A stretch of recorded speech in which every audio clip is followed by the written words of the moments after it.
Sweet. Well, that's good. Prost. So nice to have you. Prost. It's so good to be here. Well, here's my boy Mike Shaw. You go. Oh man. Well, I thought of you. When we were, thinking about doing this podcast on being unstuck. You have such a wild story, and we're gonna get into it. But how you've responded to loss is just so inspiring. You are okay. I'm going to ask you who you are in a second, but I on your I think it's your Instagram. I've never heard this before, but you're a gratitude and resilience expert. Mm-hmm. Like, where did you go to school for that?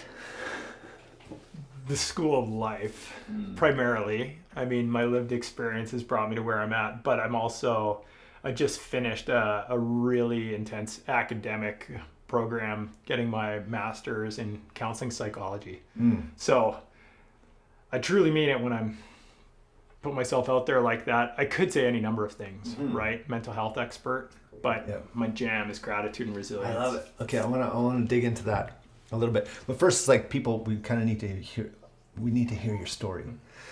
And you got your pup here. This is Bones. Yeah, hey, Bonesy. Good boy.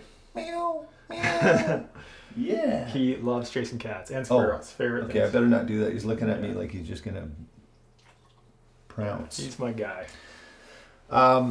Another piece on your Instagram is that you're a temporary quadriplegic, which I did not know that was possible. Because I've said before, we've been out surfing, wake surfing and stuff, and it's like, oh yeah, I'm going out with my buddy Mike. He's I'm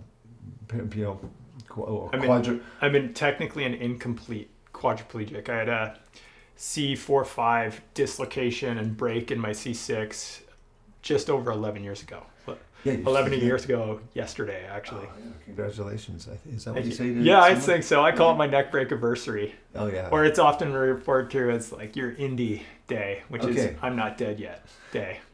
Oh, yeah. Oh, I like that. Yeah, in the spinal cord injury community, it's they're big milestones. And so anyway, yesterday, it's always a kind of nostalgic day for me because it's a day marked by trauma and triumph. It's really... Every year is a bit different, but I'm grateful. How was it yesterday? How was it yesterday for you? Yesterday was honestly, I just came off like a 7-day trip in the mountains. So my celebration was like 7 days long leading up to yesterday. I got home on Sunday night and it was Monday. So my Monday was kind of uneventful. Usually I try to ski that day. Oh, okay. Like I always make an effort to be in the mountains. And usually it falls on an annual trip I do with 7 days of backcountry ski touring with an all-time crew in all-time mountains and most amazing snow in early December. But I just got back from that. So the trip sort of finished on the end of it. Yeah. But Okay. Well, I want to know. Let's give the. It's. I don't want to laugh, but it's like when I tell people, it's like, oh yeah, my buddy who was paralyzed or quadriplegic.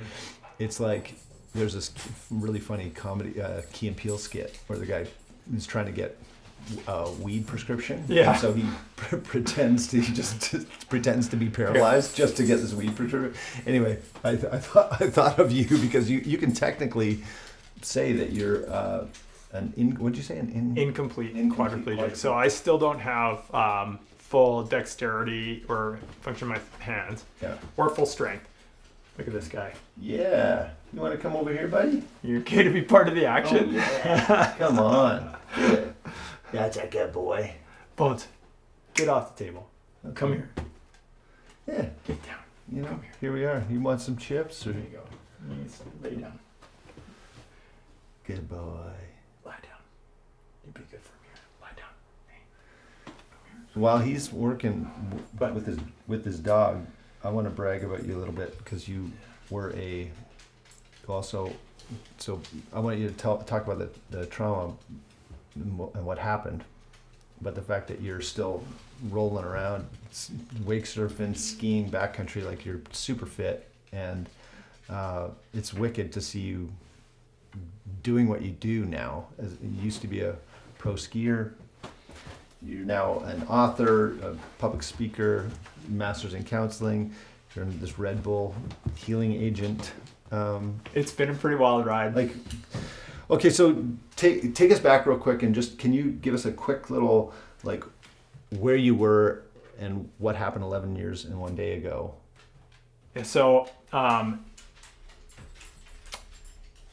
used to be a freestyle skier. I started out as a competitor. I had a ton of injuries, which set me back like 3 years of competition. And so I made a natural transition that a lot of people do when that happens, is I started coaching.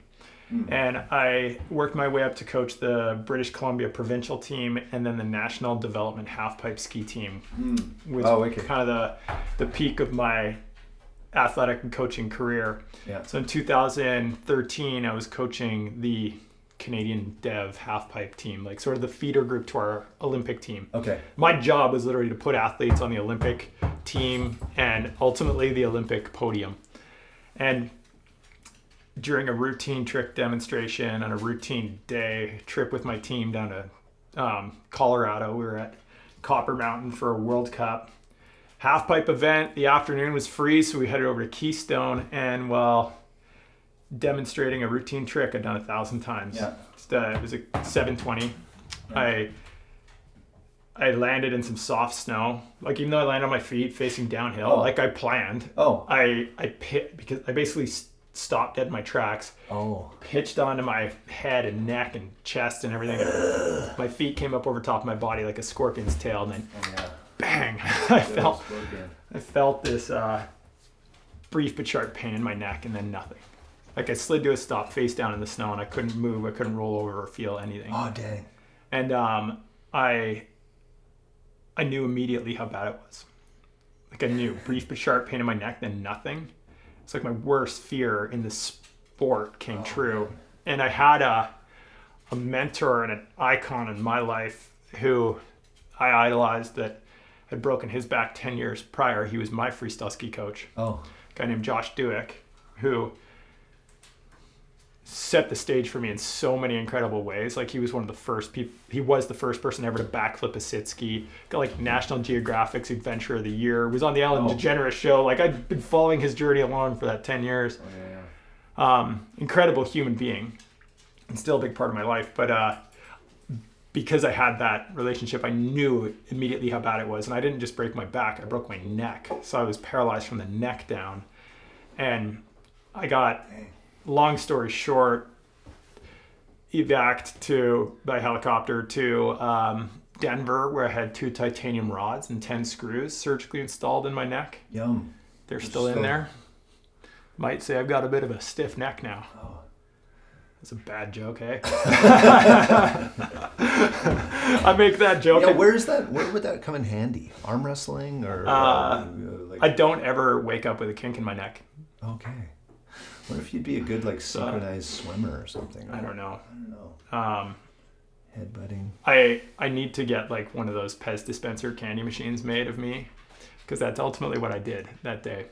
Oh, it just got like shivers. Now I'm like, I've got it fused though, so I can no longer tip it back. Like, literally, it does not go back at all. But I'm so lucky to be here though, and I was told pretty much in no uncertain terms, like, you should prepare yourself because you're probably never going to walk again. Oh man. In fact, you'll be lucky if you get back the use of your arms, and that did not include my hands, which also didn't work.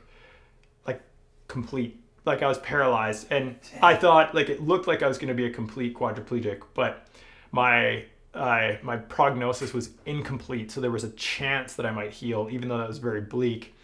And I had a successful surgery, And I learned in the process of starting to recover that if I chose a certain type of mindset, it was actually expediting my healing. And I poured everything I had in mentally, emotionally, and physically into getting better from my spinal cord injury. Who told you that? Nobody. I figured it out. Like it was very situational. Like I had a unique experience. And I got to recover from a spinal cord injury, and I'm not completely recovered. I still have dexterity issues in my hands, and sensate, it still feels like cat tongue, like it's numb. And then I lose sensation on my skin just below my belly button, a little bit higher up my back. So my legs are numb. I don't have my full sense of touch, so I don't have great balance, coordination, agility, explosive power. Like wake surfing with you is like literally the peak of my athleticism. Oh. And like skiing, for instance, but like mountain biking is like kind of off the table for me because of there's a lot of risk in it, but I don't actually know where my feet are without looking at them. Okay. So I like to fall off the pedals all the time and stuff. Right. It's Okay, that's wild. Okay, but I wanna know about this because you said there was a major information drop that in mindset. But nobody told you that having this mindset was the key. Like how did you get to know that? So when I started to recover, and like it was a fast, slow process. Like in the grand scheme of things, like ultimately I was in the hospital for 3.5 months, and I ended up walking out of the hospital, which was something that was never supposed to happen, right? But the first time I brushed my teeth, and I didn't do it on my own. I was in a power wheelchair, but it was 21 days after my accident. I'd already been flown by Learjet to Vancouver, had a week in Vancouver General Hospital, and then I got transferred to a rehab facility called GF Strong, where it was all about getting better. It's exciting. But I still was very limited. And 3 weeks after my accident, they gave me a toothbrush with a big rubber or like foam handle on it that I could lobster claw grip because I didn't have individual dexterity in my fingers. So I got this lobster claw grip, and I could literally just lift my hand far enough up to touch my face. So I could do the brushing motion, but I didn't have the wrist dexterity to actually like move the toothbrush around from tooth to tooth. So I ended up doing that with my tongue to like get the toothbrush to hit every molar and everything like that. Oh man. And I needed a bucket held because I couldn't get my wheelchair in close enough to the sink, and I didn't have enough core function to actually lean over the sink, and I was in a neck collar. So they held this bucket, and so it wasn't exactly like I was brushing my own teeth, but I was brushing my own teeth. Right. And I was so happy I cried. Oh wow. And it was just like I was so thankful that I could do like one thing. Yeah. And it's crazy because like it doesn't take much to go back to that. Oh, I didn't expect to get emotional, but it was so hard, and I was experiencing such profound grief and loss of my identity, my independence, like my career, the love of my life at the time, which was skiing. Like all of it was poof up in smoke. Everything I thought I was or that made me who I was gone, and so I had that one thing back, and I was so happy I cried, and I just got hit just like I am right now with this like overwhelming wave of gratitude. And I could feel it. And I started to notice that when the first sensations that started coming back in my body weren't typical feelings like touch. It was like I felt emotions. And every time I felt like extreme joy or happiness, gratitude, it felt warm. Gratitude was the most powerful. So I felt these like warm waves going through my body. And anytime I felt grief and sorrow and pain and suffering that I was in, it was like cold and dark.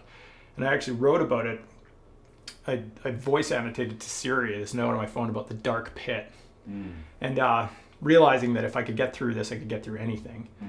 But if I poured gratitude into that darkness, it was actually pulling me out of the depths of despair and loss. And so I started intentionally using gratitude and a mindset of looking for the gifts, not the gaps in my situation, to shift my physiology what was actually happening at the time is my neurochemistry was changing. Like I was getting oxytocin, serotonin, a little bit of dopamine and endorphins from my mindset and focusing on gratitude.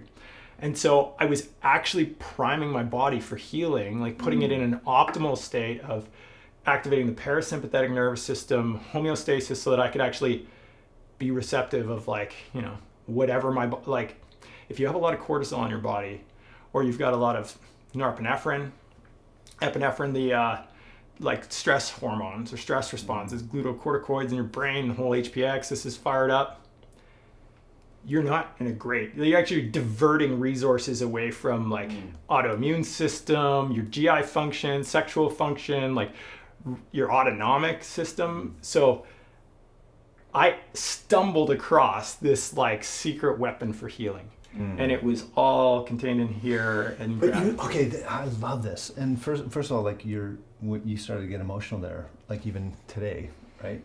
And I'm always curious when that happens, when I see people start to leak out of their heart and through their eyes. It's like, what is it now? Even like if your tears could talk, if your tears could say something to me, what would they be saying?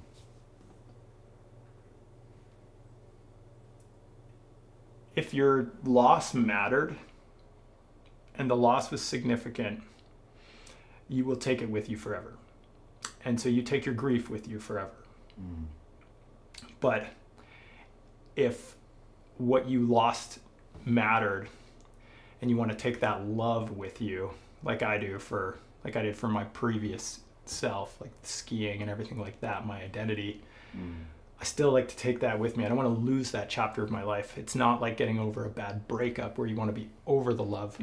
You got to take the love with you. And if you do that, the trade-off is you take the grief too. And so as much as those memories can bring back like pain, and in this case, I don't think there may be even so much tears connected to pain as to appreciation. Because the shift or the reframe is like, I look back at skiing and I was deep in grief. Like, I mean, suffering with that loss. But the reason why I felt so low is because I knew what it felt like to be so high and soar 20 to 30 feet high on 80-foot jumps, you know, like standing on figurative and physical mountain peaks in the sun. Like your mountain peak and your valley bottom are proportionate. Like they're directly proportionate, in fact. And so I realized that I couldn't feel so low without knowing what it felt like to feel so high. Okay.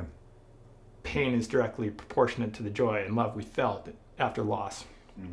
And sometimes you'll find yourself knocked down even lower, where it's like this perception that your valley bottom is deeper than any mountain peak you've ever stood on top of is tall.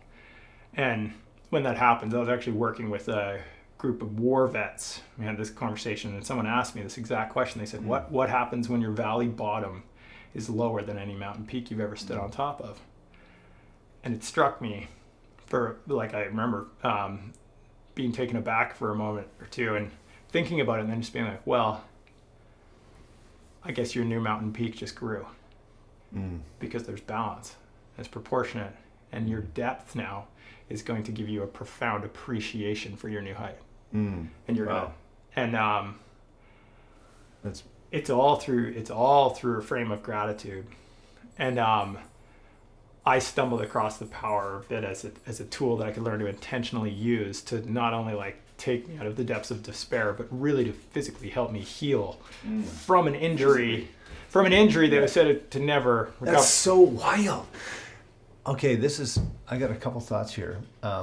Number one is I just heard a couple years ago about Joe Dispenza. Yeah. Right, and he had a pretty wild injury. I don't know what it was, his neck or his back, but pretty serious. Like also not looking like he was going to be very active, and it is just kind of reminding me of that. I don't know if you, Dr. Joe Dispenza. I've listened to a bunch of his work, but I don't know that I've ever heard his like origin story or whatever happened. Yeah, I don't know a lot about it, but I know that he there's a huge following in his books, and his teaching is really about, you can basically heal yourself. I mean, he claims that he kind of healed himself in the hospital, or in recovery, because of his mind, and so there's such power there. Well, if you're going through any deep struggle, whether it's like a mental and emotional one or a physical struggle, and like in healing,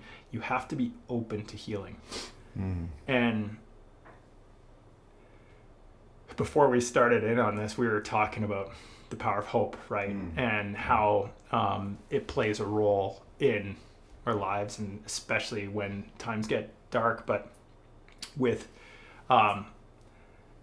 like, to have real optimism, or my definition for real optimism is when hope and trust align. It's incredibly powerful when you have trust in faith, what? or belief that things are going to work out. So so you just trust that it's going to be okay, things are going to work out, or is that what I said this to myself over and over and over again. If it's not working out right now, it just means you're not finished yet, because things will always work out. And so the last part's important, right? If things aren't working out right now, it just means you're not finished yet. Is like, persist, have grit, stay in it, because things will always work out. And that last part is where the trust comes in, and you have to just be open to that and believe it. And I truly believe that when they told me back on day 2 or 3 after my accident, like, Mike, you should prepare yourself, you're never going to walk again. It's like, I remember saying to these 2 doctors at the end of my bed, I was like, how do you know? And I didn't say it adversarially, I don't think, but I said, like, how do you know? Why are you telling me that? And they told me their best, like, in their best Western medical opinion, based on the evidence and the imaging scans and the data, it doesn't look good for you. And I said, okay, but I don't know if you're right. And I left the door of opportunity open, even if it was just a crack, that one day I'd walk through it again. And I truly, like, in that moment, I sat there and went, I don't think you're right. And I actually think that I'm going to kick this thing, and I'm going to ski again. And I set my sights on skiing, like, wide open powder turns and like treed meadows and like. So would you say that you would credit your healing, the fact that you're still walking, to your mindset? This is an interesting discussion and a good question, and I'm torn, because I attribute, I can't quantify it, but lots of it to my mindset. I know I wouldn't be able to do the things I can do now if I hadn't set big goals and had a good mental space through the healing journey and everything like that. But I'm also aware. What percentage would you attribute your mindset to that? To what I'm able to do? 100% of what I'm able to do with the physical abilities I have. But I don't know, and so here's the thing, like, I know plenty of people that have had spinal cord injuries that have great mindsets that are able to accomplish incredible things, but they didn't get the healing that I got. And so I know that I, like, had a mechanism of injury that was at some level recoverable. I had metal rods put in my neck. Or at least this is the narrative I have. I've also had people say to me, well, how do you know? How do you know it wasn't your mindset? And I go, I don't know, because I know that it was profound. But because they told me, like, based on the best evidence and medical records, and the spinal specialist had seen more people come through the intensive care unit doors into that ICU than anybody. And they, like, he said, you should prepare yourself. It's never going to happen. I guess it's, I mean, I'm looking at you, and we've hung and we've gone wake surfing, and, I know you just came off this wicked 7-day backcountry skiing trip. That was amazing. My guess is that even if you had to roll in here today and talk about finding hope, or hope and trust, you would be able to speak about that regardless of whether you can wake surf or how much feeling you have in your fingers or your feet or your like. I made a decision when I was lying face down on the snow talking to one of my best friends who's holding me in C-spine. I said to him, I was like, Colin, I was like, man, I don't even read books. I'm going to have to go back to school. Like, life is going to be so different from now on. Because I was like, immediately I accepted my situation. I was like, I cannot undo this. It's happened. Yeah. And so I remember saying to him, like, I am, like, and I decided early on in my recovery that I would live a full life after my spinal cord injury, no matter what happened. Okay. And if that meant optimizing the power of my mind, if my body didn't physically work at all, it was like right away, I was like, I'm going to have to go back to school. And I was like kind of excited about that. And as it turns out, I did end up going back to school after the fact. Like, it's funny how things transpire. But I jumped to that early on thinking that regardless of what my physical capacity looks like, I'm going to live a full life. I love it. Okay, so I thought of this question actually just before you walked in here. Perhaps a little morbid, so feel free to tell me the... Morbidity is good. It's a vital perspective. So let's just say that 11 years and 1 day ago, you landed the 720 and you cracked your spine and you died. You actually didn't make it. What would have been on your tombstone?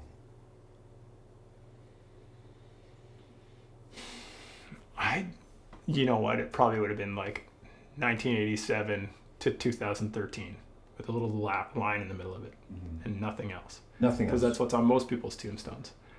But hopefully they would say beloved son and brother.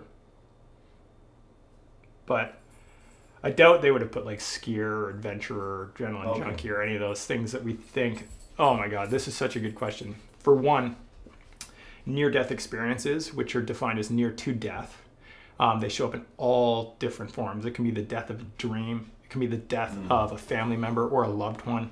It can be being near to a death experience that, like in my case, what I had, which makes you live with so much more meaning, more presence, more appreciation.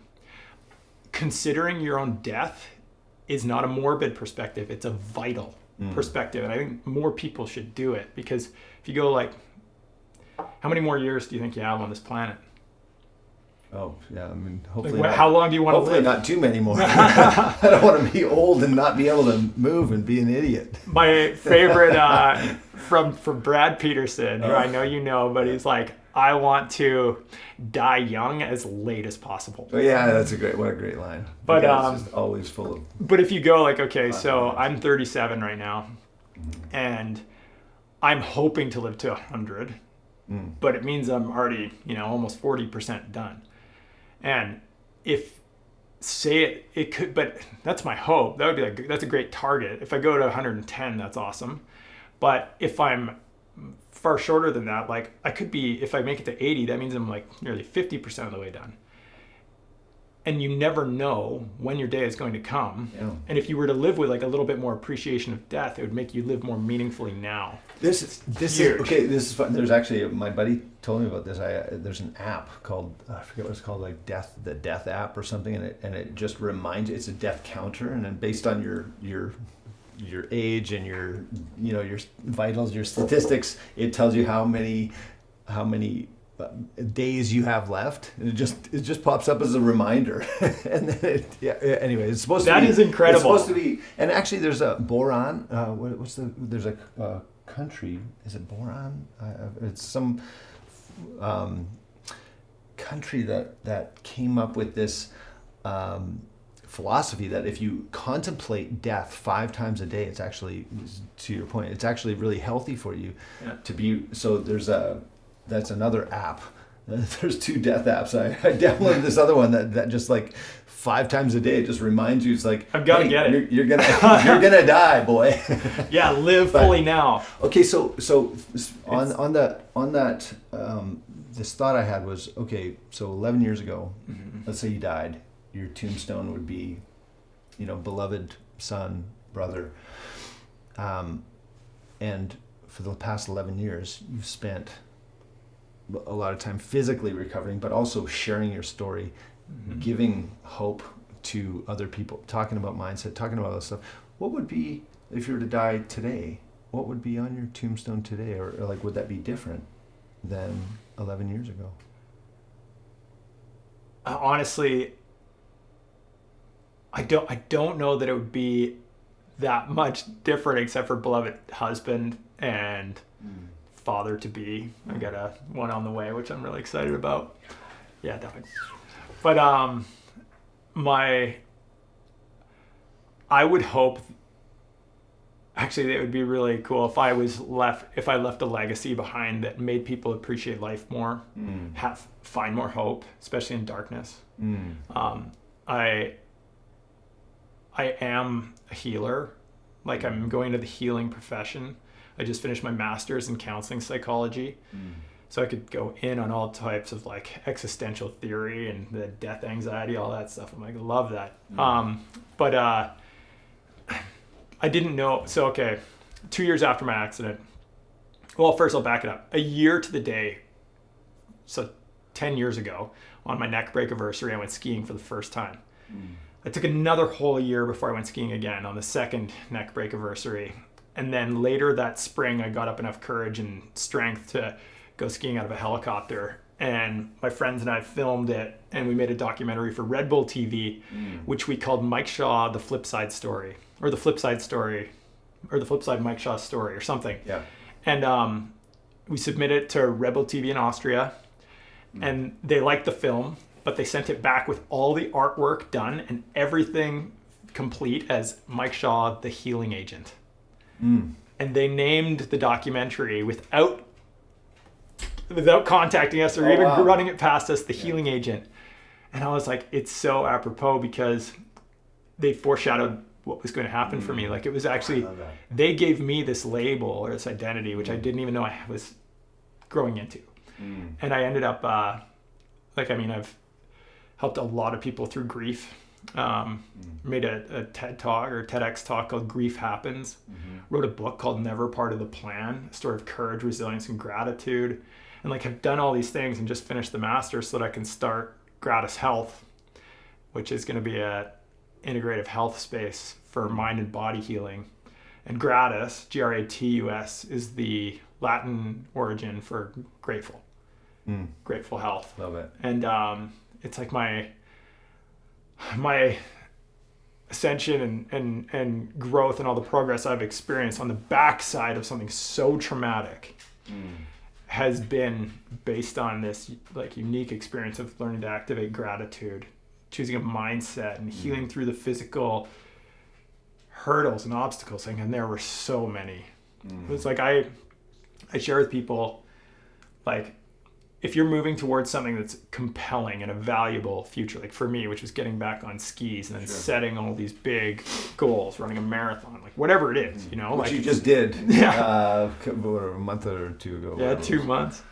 It's nuts. Friggin' marathon, man. I know. I don't know many like ambulatory or incomplete quadriplegics that have actually done it. Like, I don't know. I'm sure there are others, but I was working with the spinal cord injury research labs out of UBC, Okanagan. And I was working with one of the head researchers there, who's also a passionate marathon runner, this guy, Chris West. And he's like, I don't know of any incomplete quadriplegic that's running marathons. Like, it's so crazy. I'm like, yes, we should study me. Yes, we should. I need we need a psychological... more documentaries. Yeah, clinical trials. Red Bull. Yeah. But anyway, when you have a compelling future, something you're working towards that's so powerful that you can't not jump out of bed in the morning to get there. Yeah. Purpose. Like, it's like this. You probably heard that why power is much stronger than willpower. Right. Like, your why needs to be that your value-based goal. So what is your why today? Oh, I want to help people. Like, help people how? My why is to create a system that can support individual healing in the mind and body in the wake of either acute trauma, early childhood trauma, or for those who want to learn to optimize mentally and physically with Gratis Health. Like I want to have my North Star is an integrative health clinic in every populous hub in Western Canada. Oh, wow. That's beautiful. Where I'm aiming. If it ends up a little higher or a little lower than that, that'll be cool. But the why is to, if I can build that system based on what I know, then and I can scale it, obviously, I can support a lot of people. I love it. Okay, so what would you say to someone, in all these interviews, I always kind of like go devil's advocate styles, right? It's like, let's say someone's very just struggling. They're in the pit. They're in the valley. They're in and that sucker's low. Like that is deep. And, when you're in that lowness, it's like, I don't see a way out, right? And you can have there's books out there, there's TED Talks, there's Instagram reels that are all like, hey, don't give up. Hey, you can do it. Get your mindset. And if you're that low, you're just like, I don't believe it. I can't. What would you say to someone who is not as open as you were to healing and finding that hope and trust? Like, what would you say to someone who's just in the pits? First, I'd probably just honor it and validate it and be like, that sucks. Love that. It sucks being in a pit of despair, right? But don't get stuck in the suck. And say it's okay to you can spend as much time there as you need to feel it. If it's like in grief and despair after the loss of a loved one, if it's depression, it's different. But if everybody could find their way out of depression, we wouldn't have a problem with it, because depression actually decommissions the part of your brain that give you the logical thought process. That's why it's like when you're there, it's like I can't see the future. It's not meaningful, but trust that we all have it within ourselves to push through. We're all innately resilient. And if you look back at your history, you've got experiential evidence which proves you are. If you've made it to wherever you are now, you've had to overcome adversity in the past. And if you've done it before, you can do it again. If it's not working out right now, it means you're not finished yet, because things will always work out. That's where hope and trust align. I like that. And then there's a couple other things, like you've got to actually decide at some point to take action, like to actually do something to change where you are. Because if you want to take your next step up. What could that look like? Social support. Having a call with someone that you know that loves you, that could listen. I love that you mentioned even like when you were face down in the snow right after your accident, your buddy Colin, right, was right there. And that's actually really, it's very beautiful. I love hearing about those kinds of friendships. Colin Sutherland did not leave the head of my bed in his he's in his snow pants, sleeping in the little chair at the end of my ICU bed for 3 days. Like, it's crazy. So I had an embarrassment of the riches in terms of social support. I had a team that rallied around me. There were parents on the trip. My parents came in. Family first. An embarrassment of riches. I've never heard that. That's such a beautiful line. Yeah. Oh. It was, it truly was. Okay, so you got to find, but someone who might not have that. But it might just be like, I need to get up and get to the store and go get some apples. I need to do something that's good for my health. Or if you want to one of the quickest ways to alleviating anxiety or depression is like through physical behavior. And so your physiology is often a quick way to better psychology. And so if it's anxiety, go for a walk outside in nature without your AirPods. Like, don't take your music. Go and be with you and reconnect to the world, and like let the voice, because anxiety lives all in the future. It's all worry, right? And you just got to go and like release yourself from that voice for a bit and like get present and be like, okay, I'm actually okay. I'm home. If it's depression, which lives in the past, and we're usually dwelling on something that happened, a precipitant, you can actually change that. Like Anxiety is go for a walk outside. Depression is sweat. Have a workout. Like burn some calories. You will create dopamine in your body, and it counteracts the effects. It's like a chemical. Dopamine is dope, right? Like it's incredibly good for getting motivation. Scared. What happens when you get scared? Like you see a bear or you see a cougar or something. It's like an ultimate anxiety stress response. Like you would create. Is that dopamine? No, it's a lot of epinephrine. Well, actually, the first thing that happens is your amygdala in your brain is like the sensory experience is like, I am under threat and duress. Yeah. So it shuts off your prefrontal cortex. Your hippocampus decommissions, your hypothalamus region of your brain triggers up. You get these like glucocorticoids that release in your HPX is pituitary gland, cortisol, that's what I was going to say. And then you're like, all that stuff. That was my second guess. Yeah. No, I was just thinking about this because Alex Honnold just... he's the El Capitan. He's like he's like the free solo climber of the universe, and he just released something. I was talking about you got to get scared. You have to put yourself in physical danger, like where your life is in danger. Yeah. Regularly, because it helps you appreciate what you have, and it's. I agree 100. Actually, I agree 99% because I don't think you need physical danger to find the edge of your comfort zone. But what he's talking about is getting the stress response in your brain to trigger. And people are like, you need to get uncomfortable being uncomfortable. How the heck do you do that? You do that by giving yourself experiences at the edge of your comfort zone. Because every time you do that, you trigger your stress response. But if you can increase your capacity for stress is, you're putting off that stress response. So the fight, flight, or freeze mechanism in your brain isn't overactive, and you can actually keep your prefrontal cortex or your executive functioning intact when things get stressful. So say you have a really stressful conversation with a boss or a coworker. If you're used to having stressful conversations, you will be able to keep your rational mind engaged through that, therefore becoming more resilient in those conversations, being able to think intentionally to respond, not react. Because if your stress response, and everybody's experienced this with like a partner, spouse, or someone that you care about where you've said something you didn't mean to say because your emotions got the better of you. Yeah, I've never fought with a partner. So I wouldn't know, but you or maybe the rest of. But that's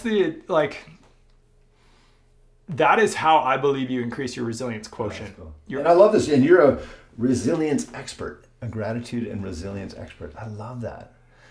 But there's too much fear, and there's the risk of too much. There's a huge risk in not enough. Right. Yeah. Oh, I love it. There's got to be that sweet spot. Okay, I got 2 more questions for you. One to follow up on the last tombstone thing, just to keep it a little bit morbid. Nice. Is because I would love to know how you would love to be remembered. Obviously, these things as he was a beloved son and brother and husband and father. What would you, if you had to, in one sentence, how would you love to be known? Apart from those things, who you are.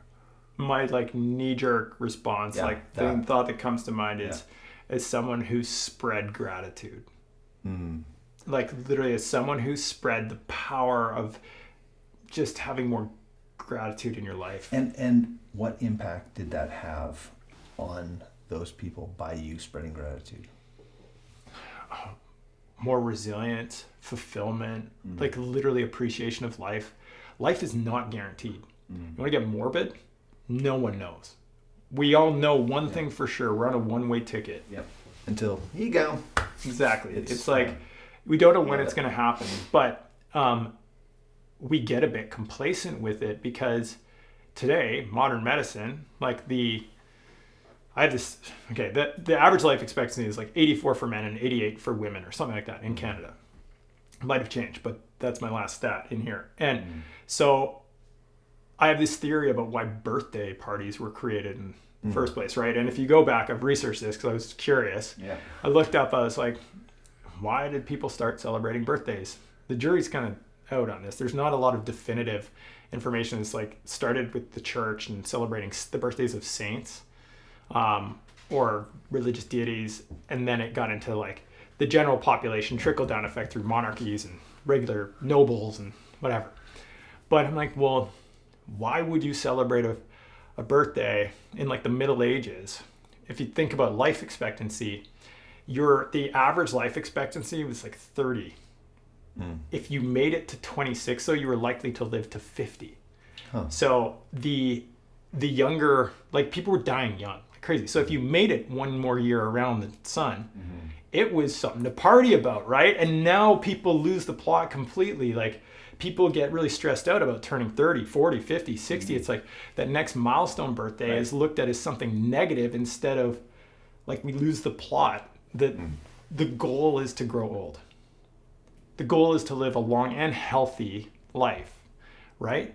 But people lose sight of this because we have this expectation that we're all going to live a long time. And so we let a lot of life pass us by without truly appreciating it. And if you could live like you had a birthday every month or every week, or if you could just appreciate that you had the gift of life daily, I cannot personally describe the power. It's like the power of gratitude that I've experienced in my life is so profound I cannot describe it with words. It's pretty stellar. I mean, when you have a good birthday, I'm just off of this last weekend of having my people celebrate my birthday, and it's just so it is pretty amazing to feel that much gratitude for your friends or your friends. Or the last question is one that I've asked everyone that I've interviewed, and that is, if you were in a room, hey buddy, hi Jonesy, hey, meow, meow. I just want to see if he was going to attack me. Meow. Oh yeah, good boy. If you were in a room with everyone you've ever met in your life, hey, that's okay. Relax over here. If you were in a room with everyone you have ever met, who would you gravitate towards and why? So they could be dead or alive.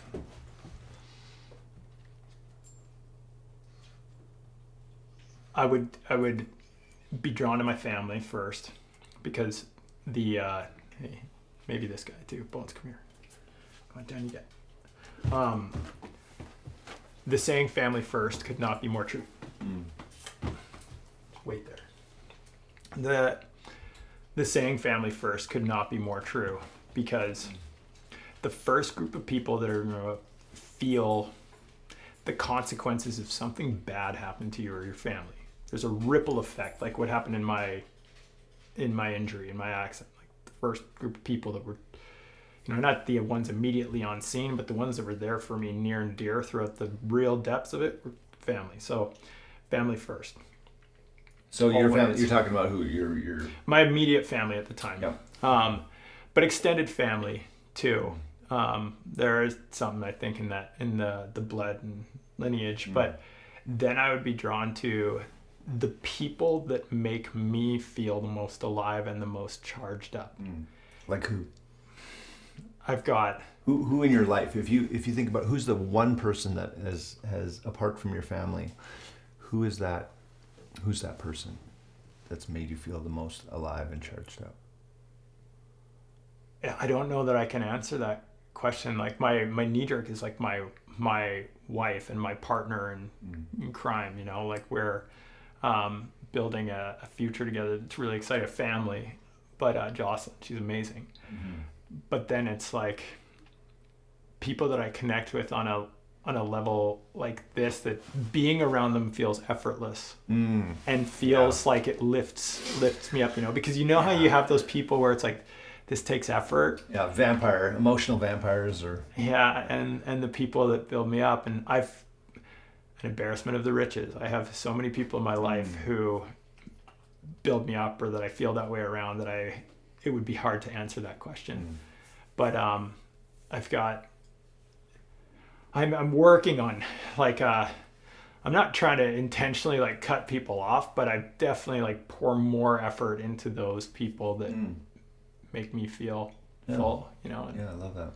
it's it's very special. But we've got an amazing community around us, and for me, I feel intensely grateful for it. It's very, because not everybody has it. I'm aware of that, and if you don't have it, like, I encourage you to go looking for those people. And because that is like, everybody has big goals and people can be ambitious and everything like that, but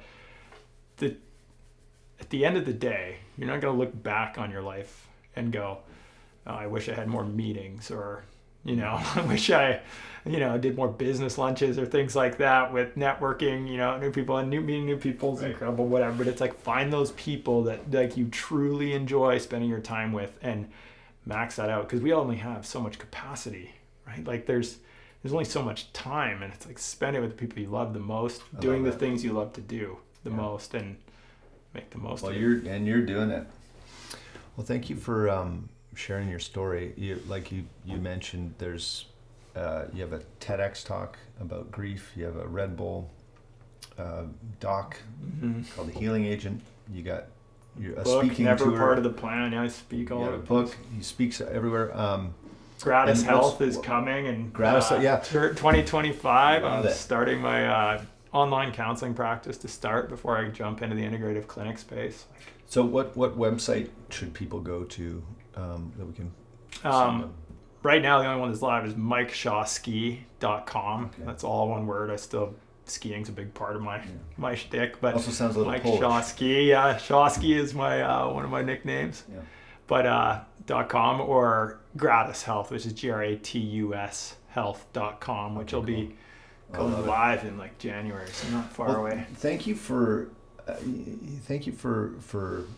using your story, your injuries, your darkness, the hard stuff that you've walked through, and turning it into something that's actually inspiring and giving hope, and allowing people to trust as well. I like that you talked about that this hope and trust combo. It's beautiful.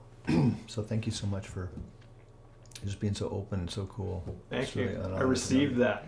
I appreciate it, man. It's been incredible being here and hanging out with you. Yeah, you're a beautiful man. You too. Yeah. Okay, good.